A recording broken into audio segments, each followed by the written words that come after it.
দর্শক আমন্ত্রণ আজকে চট্টগ্রামে। শুরুতে জানিয়ে দেব শিরোনামগুলো। ঈদের ছুটি শেষে আজও বন্দর নগরীতে ফিরছে মানুষ। কর্ণফুলীতে পিকআপ ভ্যানের ধাক্কায় মোটরসাইকেল আরোহী বাবা ছেলে মৃত্যু। আমার শ্বশুর গরম সহ্য করতে পারে না, একদম বলছে আপনাকে আমি সাবধানে নিয়ে যাব, আবার আসার সময় আপনি আমাকে ফোন দিবেন, আমি যাই আপনাকে নিয়ে আসবো। এমন ভাবে মারছে, একদম ওনার বাবা গাড়ির তলেই ছিল। তো একদম আমাদের এখানে একজন সিএনজি ড্রাইভার, ওনারা দৌড়ে এসে ওনাকে গাড়ির নিচ থেকে বের করছে। জঙ্গল সলিমপুরে এখনো বন্ধ হয়নি চাঁদাবাজি। সক্রিয় দুই বাহিনীর সদস্যরা, ধরাছোঁয়ার বাইরে মূল হোতারা। একটা ঘর তুলতে গেলে ৩,০০০ টাকা ৪,০০০ টাকা চাঁদা দিতে আছে। চাঁদাটিয়া দেয় আর নাইলে মা ভোলাভান নাগা। কাউকে লুকিয়ে এসে একটা ভয় দিয়ে কথা বলে যায়, আর সে যদি ভয় পেয়ে এটা দিয়ে দেয় তাহলে তো সেটা হয়ে গেল সেই মোবাইলে কারো নাম ধরে হুমকি দিয়ে টাকা নেওয়ার মতো। এখান থেকে এ ধরনের চাঁদাবাজির সুযোগ রাখবো না। চট্টগ্রামের হালি শহরে একটি কলোনিতে অগ্নিকাণ্ড, পুড়েছে অন্তত ১২টি বসতঘর। সর্বস্ব হারিয়ে দিশেহারা দরিদ্র পরিবারগুলো। আগুন একদম উপরে উঠে গেছে, টিন একদম উপরে উঠে গেছে। এখানে যাওয়ার মতন এত ভয়াবহ আগুন ছিল। ১০-১২টা পরিবার এক কাপড়ের ঘর থেকে বের হতেছে। তারা আপনার কিছু নিয়ে বেরোতে পারে নাই।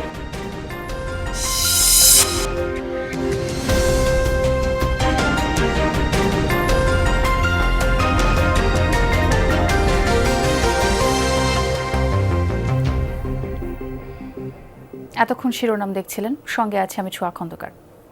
ঈদের ছুটি শেষে কর্মস্থলে ফিরছে মানুষ। বন্দরনগরী চট্টগ্রামে সব রুটের ট্রেন আর দূরপাল্লার বাসে যাত্রীদের বেশ চাপ।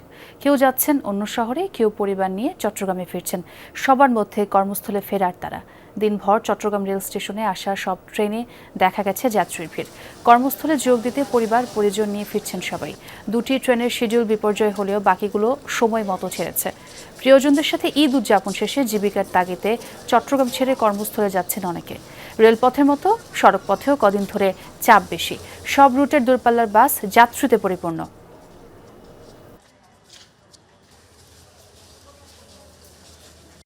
৪ ঘন্টা আমাদের ডিফারেন্সের কারণে আমরা অনেক ভোগান্তির মধ্যে পড়ে গেছি। অনেক টাইম লস হয়ে গেছে। আমার ৬টায় আসার কথা, আমি এখন 10টা পর 10টা বাজে। এই হইল অবস্থা বর্তমানে। এই যে ছুটিতে বাড়িতে গেলাম, বাবা মায়ের সাথে ঈদ করলাম, এখন আবার চলে আসি, কালকে থেকে আবার কাজে যোগ দিব। চট্টগ্রামে আবারও সড়ক দুর্ঘটনা। ফটিকছড়ির পর এবার কর্ণফুলীতে পিকআপের ধাক্কায় প্রাণ হারায় মোটরসাইকেলে থাকা বাবা ছেলে। সকালে শাহ আমানত সেতুর উপর ঘটে এই দুর্ঘটনা। তবে এখনও আটক করা যায়নি চালক বা হেলপারকে, হয়নি মামলাও। বাবা বাড়িতে যাবে, দুর্ঘটনার ভয়ে বৃদ্ধ বাবাকে নিজের মোটর সাইকেলে করে বাড়ির উদ্দেশ্যে রওনা দেয় ছেলে। বাবাকে বাড়িতে নামিয়ে দিয়ে স্কুলে যাওয়ার কথা ছেলের। বাবা ছেলের কারোরই গন্তব্যে পৌঁছানো হয়নি। শাহ আমানত সেতু পার হতেই সবজি বোঝায় একটি পিকআপ চাপা দেয় তাদের মোটরসাইকেল। ঘটনাস্থলেই প্রাণ হারায় বাবা দুর্গাপদ মল্লিক। গুরুতর আহত হয় ছেলে বিধান মল্লিক। বাবা আপনি তাহলে আমার সাথে যাবেন, আপনি যেহেতু বয়স হয়েছে গাড়ি ঘোড়ায় উঠিয়েন না, আপনার এখন আমার শ্বশুর গরম সহ্য করতে পারে না, একদম বলছে আপনাকে আমি সাবধানে নিয়ে যাব, আবার আসার সময় আপনি আমাকে ফোন দিবেন, আমি যাই আপনাকে নিয়ে আসবো। বেপরোয়াভাবে এমন ভাবে মারছে, একদম ওনার বাবা গাড়ির তলেই ছিল। তো একদম আমাদের এখানে একজন সিএনজি ড্রাইভার, ওনারা দৌড়ে এসে ওনাকে গাড়ির নিচ থেকে বের করছে। শরীরের বিভিন্ন স্থানে জখম নিয়ে চট্টগ্রাম মেডিকেল কলেজ হাসপাতালে আনা হয় ছেলে বিধান মল্লিককে। পরে চিকিৎসারত অবস্থায় হাসপাতালে মারা যান তিনি। কর্ণফুলী উপজেলাতে একটি উচ্চ বিদ্যালয়ে শিক্ষকতা করতেন তিনি। স্বজনদের ছিল চিকিৎসা নিয়ে অবহেলার অভিযোগ। ওনাকে এখানে আনার পরে 40 হইতে 50 মিনিট এখানে বাইরে ফেলে রাখছে। উনি নিজেই বলতেছে আমাকে অক্সিজেন দেন, অক্সিজেন দেন। একজন একজনের দিকে দেখায়, উনি ওনাকে দেখায়, আরেকজনকে দেখায়, এভাবে শুধু হয়রানি করে। এখন একটা থেকে ক্যাজুয়ালিটি নিচ্ছে, ক্যাজুয়ালিটি থেকে ওখানে নিচ্ছে, করে এই করতে করতে রুগীটা মারা গেল। রিকভার করেনি আর কি, তো মারা যায়। আর আরেকজন হচ্ছেন আনুমানিক 70 বছরের একজন, তাও পুরুষ লোক। ওনাকে আনা হয় 11:30টার দিকে। ওনাকে আমরা উনি মৃত অবস্থায় আনা হয়। গত 24 ঘন্টায় সড়ক দুর্ঘটনায় বাবা ছেলে নিহতের এ ঘটনা দ্বিতীয়। এর আগে গতকাল ফটিকছড়ির পাইনদংয়ে বাসের চাপায় ঘটনাস্থলেই মারা যান বাপ ছেলে। চালকদের বেপরোয়া গতি কেড়ে নিচ্ছে সড়কে তাজা প্রাণ। কঠোর বিচারের দাবি পরিবারের সদস্যদের। সব কিছুর একটা ইনস্টিটিউশন আছে, ড্রাইভারদের কিন্তু তাদেরকে কাউন্সেলিং করার মতন কোনো ইনস্টিটিউশন এখনো দেশে তৈরি হয়নি। আমাদের দেশে তো বিচার চেয়ে লাভ নেই আসলে, 2-3 দিন ইনভেস্টিগেট করে তারপর কিছুদিন পরে এটা তো শেষ হয়ে যায়। তবে এই ঘটনায় চালক বা জড়িত কাউকে আটক করতে না পারলেও ঘটনাস্থল থেকে পিকআপ ভ্যানটি জব্দ করে পুলিশ। আল আমিন শিকদার, যমুনা নিউজ, চট্টগ্রাম। চট্টগ্রামে এবার লক্ষ্যমাত্রার চেয়ে বেশি কাঁচা চামড়া সংগ্রহ হলেও এখনও ট্যানারি মালিকদের কাছে কেনাবেচা শুরু হয়নি বলে দাবি আড়তদারদের। এতে বাড়ছে ব্যবসায়ীদের দুশ্চিন্তা। আমরা আরও খবর জানতে চাই সহকর্মী জুবায়েত রিফাতের কাছ থেকে, তিনি খোঁজখবর রাখছেন। রিফাত, কেন এখনও ট্যানারি মালিকদের কাছে চামড়া বেচা কেনা শুরু হয়নি, ব্যবসায়ীরা কি বলছেন? হ্যাঁ ছোঁয়া, চট্টগ্রামের এবছর কোরবানি আসলে আড়তদারদের লক্ষ্যমাত্রা ছিল 4 লক্ষ চামড়া তারা সংগ্রহ করবে, এবং সেই 4 লক্ষ মাত্রার চেয়ে আরও 11,000 পিস বেশি আসলে তারা চামড়া সংগ্রহ করেছেন চট্টগ্রামের যে 15টি উপজেলা এবং চট্টগ্রাম সিটি কর্পোরেশন এলাকা মিলিয়ে। এবং এখানকার যারা আড়তদার আছেন তারা এখন পর্যন্ত তাদের যে আড়তগুলো আছে সেই আড়তগুলোতে লবণ দিয়ে কাঁচা চামড়াগুলো সংগ্রহের যেই প্রক্রিয়া সেই প্রক্রিয়া শুরু করেছেন এবং চামড়াগুলো তারা সংগ্রহ করে আড়তে তারা জমিয়ে রেখেছেন। কিন্তু আড়তদাররা যেটি বলছেন, আমরা আড়তদারদের সাথে কথা বলেছি, ঢাকা থেকে এখন পর্যন্ত কোনো ট্যানারি মালিক তাদের সাথে যোগাযোগ করেননি। সেটির কারণ হিসেবে আসলে আড়তদাররা বলছেন যে পুঁজির সংকট, এবং ট্যানারি মালিকটাও নানাভাবে পুঁজি সংকট চামড়া সংগ্রহের যে বিষয়টি সেটি শুরু করতে পারেনি। আমরা একজন আড়তদারের সাথে একটু কথা বলতে চাই। এবছর তো আপনারা লক্ষ্যমাত্রার চেয়ে বেশি চামড়া সংগ্রহ করেছেন, এখন পর্যন্ত কোনো ট্যানারি মালিক কি আপনাদের সাথে যোগাযোগ করেছে কিনা? যোগাযোগ করেনি বলেই তো জানিয়েছেন। এখনো পর্যন্ত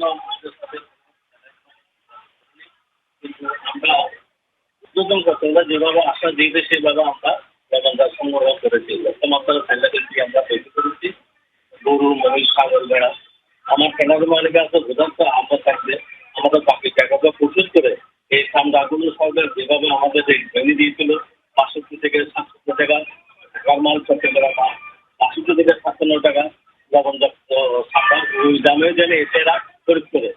আর আমাদের আসলে ব্যবসা খুব বাধক অবস্থায়। এই ব্যবসাকে কিভাবে আবার টিকিয়ে রাখা যায়, চিন্তাগুলো টিকিয়ে রাখা যায়, কর্মসংস্থান কিভাবে তৈরি করা যায়, সেইভাবে আমার আহ্বান। চামড়ার আড়তের খবর যাচ্ছিলাম সহকর্মী রিফাতের কাছ থেকে। সেই জঙ্গল সলিমপুরে এখনো বন্ধ হয়নি চাঁদাবাজি। চট্টগ্রামের ভয়ঙ্কর এই জনপদে বসবাসরতদের অভিযোগ, 2 বাহিনীর সদস্যরা এখনও সক্রিয়। চাঁদা না দিলে নিয়ে যায় গোপন টর্চার সেলে। যৌথ অভিযানের পর প্রশাসন নিয়ন্ত্রণে নিলেও ধরা পড়েনি মূল হোতারা। চাঁদা চাইলে পুলিশকে জানাতে বলছেন কর্মকর্তারা। প্রায় 3,100 একর আয়তনের জঙ্গল সলিমপুর, পাহাড়ের ভাঁজে ভাঁজে গড়ে ওঠা বসতি, যেখানে কিছুদিন আগেও ছিল সন্ত্রাসী, চাঁদাবাজ, দখলদারদের নিরাপদ আস্তানা। যৌথ অভিযানের পর এখন প্রশাসনের নিয়ন্ত্রণে বলা হলেও ভেতরের চিত্র ভিন্ন। ইয়াসিন ও রোকন সহ তাদের বাহিনী গা ঢাকা দিলেও জঙ্গল সলিমপুরে বসবাসরতদের অভিযোগ, এখনও বন্ধ হয়নি চাঁদাবাজি, নির্যাতন। বাহিনীর অনেকে প্রকাশ্যে ঘুরছে। ঘরবাড়ি, রাস্তা নির্মাণ সহ যে কোনো কাজে একাধিক গ্রুপকে দিতে হয় চাঁদা। কেউ কাজ করতে গেলে 2,000, 3,000 এইরকম দাবি করে। কারা এরা? আছে, পোলাপান আছে না। একটা ঘর তুলতে গেলে 3,000 টাকা, 4,000 টাকা চাঁদা নিতে আছে, বিভিন্ন অ্যাঙ্গেলে আইতে আছে, নিতে আছে, না দিলে আপনার কাজ বন্ধ। যে এতে আর তারই সান্দা জন লাগে না, আমগো ভিড়ের ভেতরে দুলুরে। আমরা গরিব মানুষ, আমগো বাবা। আপনারা যদি টাকা না দেন তাহলে ঘরের কাজ করতে দিব না, ঘর আমরা নিয়ে ফেলবো, আমরা বিক্রি করে ফেলবো, অমুক অনেক কিছু বলতেছে। বসবাসরতদের দাবি, পাহাড়ে এখনও আছে বাহিনীর গোপন টর্চার সেল। চাঁদা না দিলে সেখানে নিয়ে গিয়ে চলে নির্যাতন। মুক্তিপণ দিয়ে ছাড়িয়ে আনতে হয়। সুদাই না দন লাগছে, বাসার কাম করে টিয়া দিই মানছে, চান্দা টিয়া দেই, আর নাইলে মা ফলাফান নাগা ওই এইটাই দেওয়ার একটা আইসিন কুদুরা লইয়া গেছি, দইরা তো আবার 15,000 টাকা দিয়া সুদাই রাহন লাগছে। টাকা আমার ইট, সিমেন্ট, বালু, লেবার, ওদের কথা দাড়ি কমা, হাই ব্যান্ড, সেমিগুলো সবগুলো মেনে চলতে হইতেছে। না চললে ওই ওখানে রাস্তা না ছিল একটা নিয়ে রিমান্ডে দিতে ওই 160 মতো। প্রশাসন নিয়ন্ত্রণে নেয়ার পরও জঙ্গল সলিমপুরে কিভাবে হচ্ছে এই চাঁদাবাজি? মূল হোতাসহ দুই বাহিনীর সবাই অধরা কেন?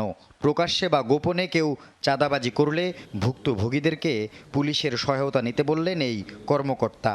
কেউ যদি এসে কাউকে লুকিয়ে এসে একটা ভয় দিয়ে কথা বলে যায় আর সে যদি ভয় পেয়ে এটা দিয়ে দেয়, তাহলে তো সেটা হয়ে গেল সেই মোবাইলে কারো নাম ধরে হুমকি দিয়ে টাকা নেওয়ার মতো। যে ভয় পাচ্ছে সে দিয়ে দিচ্ছে। এইখান থেকে এ ধরনের চাঁদাবাজির সুযোগ রাখবো না। এখন আমাদের তো জানতে হবে বিষয়টা। আইন শৃঙ্খলা রক্ষাকারী বাহিনীর প্রায় 4000-এর বেশি সদস্য গত 9 মার্চ যৌথ অভিযান চালিয়ে জঙ্গল সলিমপুর নিয়ন্ত্রণে নেয় প্রশাসন। কিন্তু 24 মে মধ্যরাতে র্যাবের ক্যাম্পে হামলা, ভাঙচুর, গুলিবর্ষণ করে সন্ত্রাসীরা তাদের শক্তিমত্তা জানান দেয়। এরপর 31 মে পরিদর্শনে গিয়ে কঠোর বার্তা দেন স্বরাষ্ট্রমন্ত্রী। জঙ্গল সলিমপুর এই জায়গাটা আর কোনো বিচ্ছিন্ন সন্ত্রাসীদের এলাকা থাকবে না, অভয়ারণ্য থাকবে না। আল আমিন শিকদার, যমুনা নিউজ, চট্টগ্রাম। চট্টগ্রামের হালির শহরে আগুনে পুড়ে ছাই একটি কলোনি, পুড়ে গেছে 12টি ঘর। ফায়ার সার্ভিস আধ ঘন্টার চেষ্টায় আগুন নিয়ন্ত্রণে আনলেও সব হারিয়ে নিঃস্ব পরিবারগুলো। জীবন ছাড়া আগুনের কবল থেকে বাঁচাতে পারেনি কোনো সম্পদ, পুড়ে গেছে জমানো টাকাও। আল্লাহ হেদায়েত করো, আল্লাহ হেদায়েত করো। দূর থেকে আগুনের ভয়াবহতা স্পষ্ট। আগুনে পুড়ছে 10 থেকে 12টি কাঁচা বসতঘর। মুহূর্তে জ্বলে ছাই হয়ে যায় পুরো ঘর। আগুন নেভাতে দিক বেদিক ছুটতে থাকেন স্থানীয়রা। আগুনগুলা চতুর্দিকে এই চিত্রে গেছে, তখন আপনার কি করবো? আগুনের তাপ যে এত তাপ, পশমগুলা পুড়ে যাচ্ছে। আগুন একদম উপরে উঠে গেছে, টিন একদম উপরে উঠে গেছে। এগুলো আপনার গাছের ইয়ে তো, এই জন্য বিল্ডিং এর তো কিছু হইতো না, এটা তো আপনার বস্তিগত, এই জন্য ধোঁয়া প্রচুর পরিমাণ খারাপ ছিল, যা এখানে যাওয়ার মতন এত ভয়াবহ আগুন ছিল এখানে। 10-12টা পরিবার এক কাপড়ের ঘর থেকে বের হয়েছে। হ্যাঁ, তারা আপনার কিছু নিয়ে বেরোতে পারে নাই। আপনারা দেখতে পাচ্ছেন সবকিছু ধ্বংস হয়ে গেছে। প্রাণ বাঁচাতে এক কাপড়ে ঘর ছাড়েন বাসিন্দারা। সব হারিয়ে নিঃস্ব পরিবারগুলো।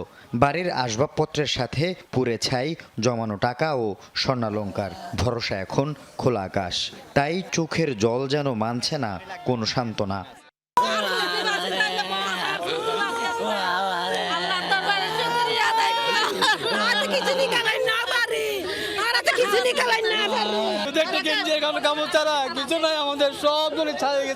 একটা কিছু নিয়ে বাড়িতে পারি নাই। আমরা ঘুমছিলাম, ঘুম থেকে শুধু উঠে ফাল মারে উঠে গেছি যে। আগুন লাগার সংবাদে হালি শহরের আই ব্লকের পেশকার বাড়িতে ছুটে আসে ফায়ার সার্ভিসের 4টি ইউনিট। প্রায় আধ ঘন্টার চেষ্টায় আগুন নিয়ন্ত্রণে আনে ফায়ার সার্ভিস। মাটির চুলা থেকে আগুনের সূত্রপাত ধারণা ফায়ার সার্ভিসের। কাঁচা পাকা সেমি পাকা ঘর আমরা আগুনে ক্ষতিগ্রস্ত হয়েছে। আর আগুনটা বিদ্যুৎ থেকে রান্নার চুলা থেকে লেগেছে বলে আমরা প্রাথমিকভাবে ধারণা করছি। আর ক্ষয়ক্ষতি এবং উদ্ধারের বিষয়টা আমরা এই মুহূর্তে বলতে পারছি না। আল আমিন শিকদার, যমুনা নিউজ, চট্টগ্রাম। দেশের পর্যটন কেন্দ্রগুলোতে এখনও কাটেনি ঈদের আমেজ। খাগড়াছড়ির স্পটগুলো পরিবার পরিজন নিয়ে ঘুরছেন অনেকে। আমরা সরাসরি যুক্ত হব, সহকর্মী শাহরিয়ার ইউনুসের সঙ্গে কথা বলবো। শাহরিয়ার, পর্যটন কেন্দ্রগুলোর চিত্র কেমন দেখছেন? যারা পরিবার পরিজন নিয়ে ঘুরতে এসেছেন তারা কি বলছেন?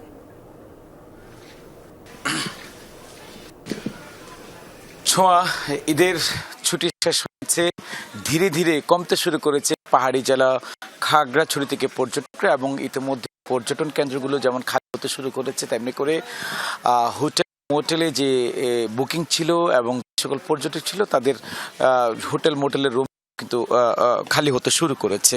আমরা গতকাল জানা খাগড়াছড়িতে বিভিন্ন পর্যটন কেন্দ্রের তথ্য এবং সেখানে পর্যটক যে বিচরণ আনাগোনা যে ভিড় সেটি আমরা আপনাদের দেখানোর চেষ্টা করেছিলাম, এবং এই মুহূর্তে আপনাকে দেখানোর চেষ্টা করছি এটি খাগড়াছড়ি পার্বত্য জেলা পরিষদ পার্ক। একেবারে শহরতলির পাশে মানুষ ছুটে আসে, এখানে সবুজে ঘেরা প্রকৃতির পাশাপাশি এখানে রয়েছে পানির ফোঁটা, ঝুলন্ত ব্রিজ, ওয়াকওয়ে। এই পার্কটিতে দেশের বিভিন্ন পর্যটকরা ছুটে আসে, তেমনি স্থানীয়রা কিন্তু প্রতিদিন বিকেলে ঘুরে। আজকে আমরা এই পার্ক সংশ্লিষ্ট ছিলেন তার কথা বলার চেষ্টা করি। আমাদেরকে বলছেন যে ঈদের ছুটিতে এই পার্কটিতে 10,000-এর মতো করে দর্শনার্থী ঘুরেছেন, ফিরেছেন, সেটা আমাদেরকে তারা জানাচ্ছেন। একই সাথে আরেক রয়েছে যেটি খাগড়াছড়ির ব্র্যান্ডিং বলা যায়, সেটা হচ্ছে খাগড়াছড়ি আল পর্যটন কেন্দ্র, প্রধান পর্যটন কেন্দ্র। এই কেন্দ্রটিতে ঈদের ছুটি থেকে এ পর্যন্ত তাও প্রায় যতটুকু তথ্য আমাদের কাছে রয়েছে 1010 পর্যটক সেখানে ভ্রমণ করেছে। তথ্যটি আমাদেরকে যারা পর্যটন আলুটিলা পার্কের দায়িত্বে রয়েছে তারা আমাদেরকে জানিয়েছে। একই সাথে আরেকটি বিষয় আপনাকে জানাতে চাই, খাগড়াছড়িতে এই দুটি পর্যটন কেন্দ্র ছাড়াও এখানে দেবতা রয়েছে, সেখানেও পর্যটকদের আনা আছে। তবে ঈদের যেহেতু ছুটি শেষ হয়েছে, 2 দিন হতে চললো, সেক্ষেত্রে পর্যটকরাও তাদের গন্তব্যে ফিরে যাচ্ছেন। তো আজকে যে পার্কে আমি দেখানোর চেষ্টা করছি, সেই পার্কটিতে এখন পর্যন্ত প্রায় 500-র অধিক পর্যটক এখানে বিচরণ করেছে, ঘুরেছে এবং আসা যাওয়া করেছে। এই মুহূর্তে পার্কে প্রায় আরও 300-র অধিক পর্যটক আছে, আমরা সেটি দেখতে পেরেছি এবং আমরা তাদের সাথে কথা বলেছি। দেশের যশোর, খুলনা সহ বিভিন্ন জেলা থেকে এখানে পর্যটকরা এসছে এবং তারা ঘুরছেন। তবে এইখানকার বিনোদন কেন্দ্র দর্শনার্থীরা আমাদের খাগড়াছড়ির বিনোদন কেন্দ্রগুলোকে আরেকটু আধুনিকায়ন করা যায়, আরেকটু পরিচ্ছন্ন পরিপাটি করা যায়, তাহলে সেক্ষেত্রে দেশের যে কোনো প্রান্তের থেকে ছুটে আসা পর্যটকরা এখানে আনন্দ পাবেন। অনেক ধন্যবাদ আপনাকে। সংসদ সদস্য ওয়াদুদ ভুঁইয়ার সাথে জেলার বিশিষ্ট জনদের মতবিনিময় সভা হয়েছে খাগড়াছড়িতে। বিকেলে সদরের শিশু একাডেমি মিলনায়তনে এর আয়োজন করে জেলা বিএনপি। সভার শুরুতে বক্তব্য রাখেন সংসদ সদস্য ওয়াদুদ ভুঁইয়া। এই সময় তিনি বলেন, পাহাড়ে শান্তি প্রতিষ্ঠা না করলে কোনো উন্নয়নই কাজে আসবে না। এজন্য পাহাড়ে শান্তি প্রতিষ্ঠায় একসাথে এগিয়ে কাজ করার আহ্বান জানান তিনি। সভায় পাহাড়ি বাঙালি জনগোষ্ঠীর রাজনৈতিক, সামাজিক, সাংস্কৃতিক সংগঠনের নেতৃবৃন্দ, শিক্ষাবিদ ও সাবেক সাংসদ সহ বিভিন্ন পর্যায়ের প্রতিনিধিরা অংশ নেন। Society for critical legal studies SCLS এর উদ্যোগে চতুর্থবারের মতো অনুষ্ঠিত হতে যাচ্ছে professor doctor Khabir Uddin Ahmed national moot court competition 2026। আয়োজকরা জানান, আগামী 5 ও 6 জুন চট্টগ্রাম বিশ্ববিদ্যালয়ের আইন অনুষদে 2 দিন ব্যাপী অনুষ্ঠিত হবে জাতীয় পর্যায়ের এই প্রতিযোগিতা। এবারের প্রতিযোগিতার প্রতিপাদ্য বিষয় রাখা হয়েছে ইন্টারন্যাশনাল হিউম্যানিটেরিয়ান ল। দেশের বিভিন্ন বিশ্ববিদ্যালয় থেকে 63টি দল লিখিত মেমোরিয়াল জমা দিলেও যাচাই বাছাই শেষে 16টি দলকে মৌখিক পর্বের জন্য বাছাই করা হয়েছে। Preliminary round, quarter final, semifinal ও ফাইনাল সহ কয়েকটি ধাপে অনুষ্ঠিত হবে এই প্রতিযোগিতার মিডিয়া পার্টনার যমুনা টিভি।